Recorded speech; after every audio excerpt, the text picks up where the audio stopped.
Assalamualaikum warahmatullahi wabarakatuh. Selamat malam semuanya, saudara-saudari sebangsa dan setanah air. Beberapa hari belakang ini, mahasiswa dan mahasiswi kita banyak yang demonstrasi, diikuti pekerja bahkan pelajar terkait dengan Undang-Undang Cipta Kerja. Saya sebagai masyarakat juga tidak mau ketinggalan. Saya berpartisipasi pula menyampaikan aspirasi saya lewat media sosial ini saja. Mudah-mudahan nanti saya tidak dikriminalisasi karena mengkritik dengan alasan Undang-Undang ITE, ujaran kebencian atau segala macam. Aparatur negara kita selalu menghimbau, terutama sekali penegak hukum, sampaikanlah aspirasi itu, kritikan itu dengan baik. Oleh sebab itu, saya juga minta kepada aparatur negara ini, di saat ada orang menyampaikan aspirasinya dengan baik, tidak teriak-teriak, tidak lempar sana lempar sini, jangan pula tidak didengar. Jangan pula orang itu nanti dikriminalisasi, meskipun kritikannya sangat pedas. Kemudian, saya ingat kata-kata Bapak Mahfud MD, tidak ada negara membuat undang-undang untuk menyengsarakan rakyatnya. Saya yakin sekali itu. Tetapi dalam pelaksanaannya, jika dibiarkan undang-undang itu dilaksanakan, dimanfaatkan oleh oknum-oknum aparatur negara, tanpa ada pengawasan oleh yang paling berkuasa, undang-undang itu bukan mensejahterakan rakyat, justru menyengsarakan dan hanya menguntungkan bagi oknum dan segelintir orang saja. Satu contoh misalnya, ada undang-undang wajib KTP. Tapi kan tidak semua orang bisa mengurus KTP secepat Joko Chandra itu. Ada alasannya sehingga orang bolak-balik. Ya. Kemudian juga ada lagi satu contoh yang saya alami langsung. Ini saya alami langsung berdasarkan Undang-Undang RI nomor 12 tahun 1992 tentang sistem budidaya tanaman. Boleh Bapak-Bapak lihat, saudara lihat itu nomor 3. Kemudian laporan polisi A, model A, tanggal 26 Juni tahun 2015.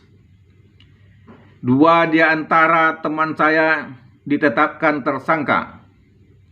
Padahal kami hanya berdagang spare part dan aksesoris kendaraan roda 4. Tidak merusak tanaman dan kami tidak pula menjual racun tanaman. Ini ditandatangani oleh Kombes Pol Diki Patria Negara sebagai Dirkrimsus Polda Lampung tanggal 18 Agustus tahun 2015. Setelah sebelumnya barang beserta mobil kami itu diamankan. Ini buktinya, diamankan lalu dimintaki 3 kali uang sejumlah 35 juta. Tetapi karena saya menyampaikan kritikan, setelah saya sampaikan kritikan, barulah teman saya kemudian menjadi tersangka. Berlanjut menjadi terdakwa di Pengadilan Negeri Tanjung Karang.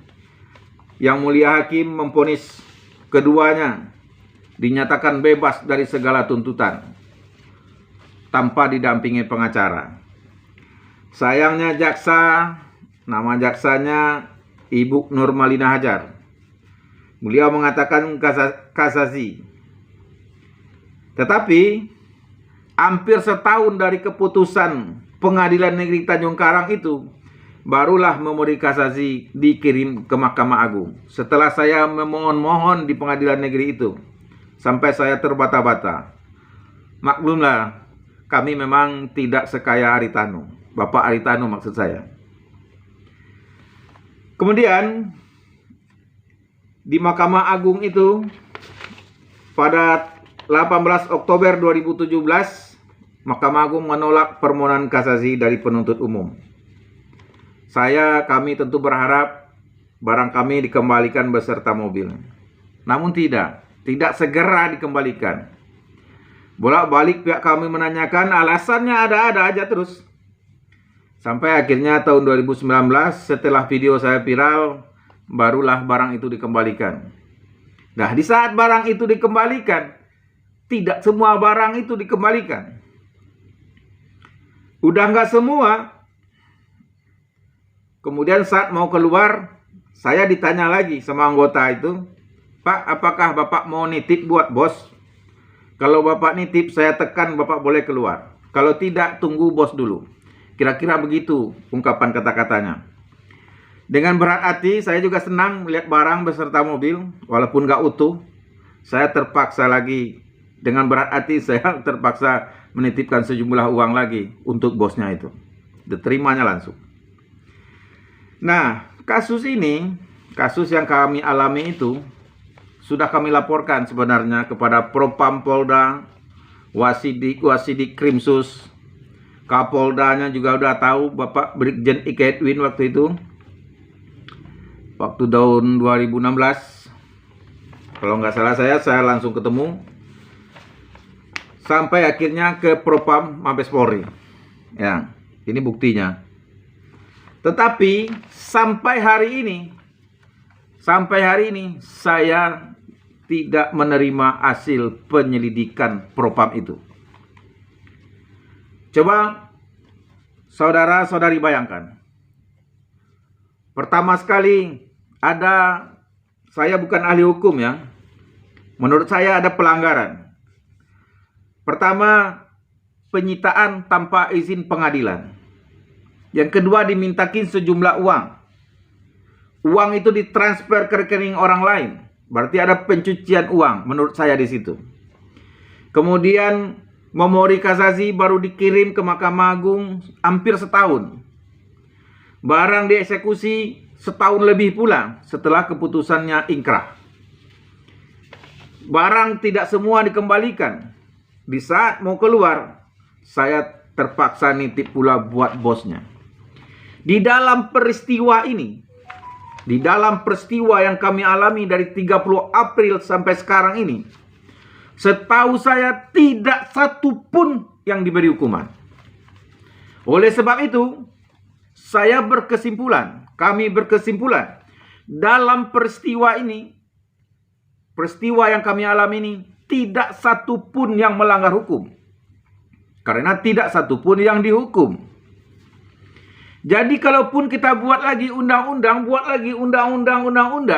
tapi kita biarkan oknum-oknum memanfaatkan undang-undang itu untuk kepentingan pribadinya, undang-undang itu tidak akan berdampak positif kepada rakyat negara kita ini. Saya ingat Bapak Luhut Binsar Panjaitan mengatakan, mudah-mudahan dengan undang-undang ini investor juga datang ke negara kita. Sementara buruh kita tetap terlindungi. Saya setuju itu. Jika ini berlaku kepada kami, berarti juga boleh berlaku kepada orang lain, termasuk investor. Jika berlaku pula kepada orang lain, investor, jangankan datang, yang ada mungkin kabur dari negara kita ini. Engkang mereka. Nah, jadi yang penting sekali, menurut saya sampaikan ini lewat media sosial kepada Bapak Luhut Binsar Panjaitan, Bapak Muldoko, Profesor Mahfud MD, atau Jenderal Ilham Aziz. Saya anggap orang paling berkuasa di negara ini. Tolonglah, di saat undang-undang itu selesai disahkan, diawasi pelaksanaannya. Begitu ada yang memanfaatkan undang-undang itu untuk kepentingan pribadinya, jangan diberi sanksi teguran saja.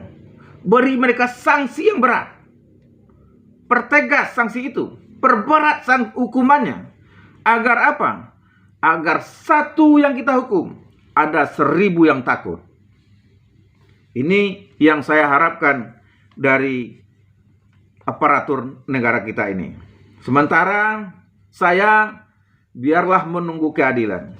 Saya kemarin juga datang tanggal 15 September datang ke Mabes Polri, ke Paminal.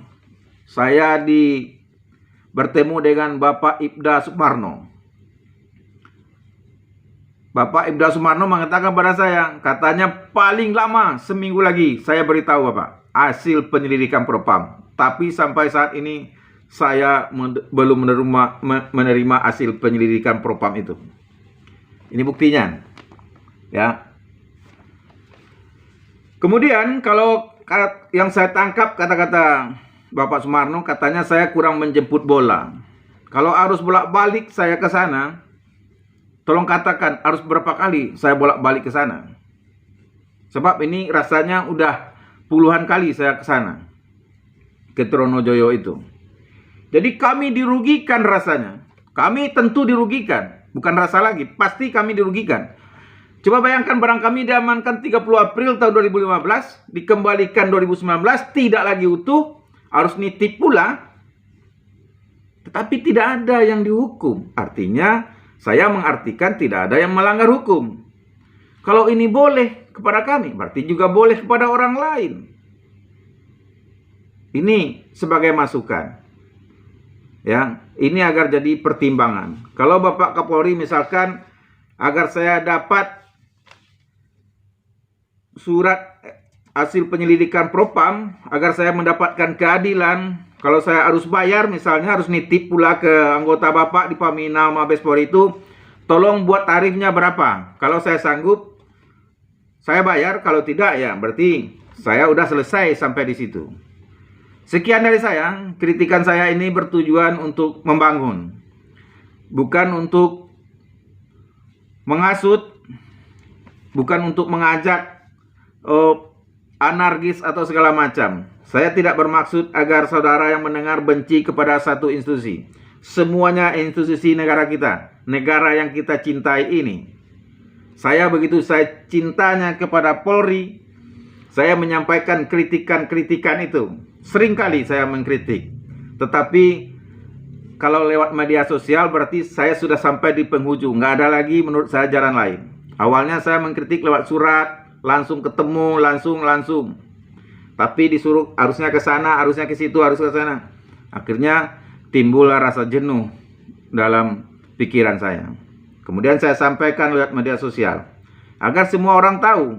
Kalau semua orang tahu, saya berharap semua orang berpikir bagaimana kita ke depan semakin baik. Sekian dari saya. Terlebih dan terkurang saya mohon maaf. Billahi taufik wal hidayah. Saya sendiri Nofrizal Chan. Assalamualaikum warahmatullahi wabarakatuh.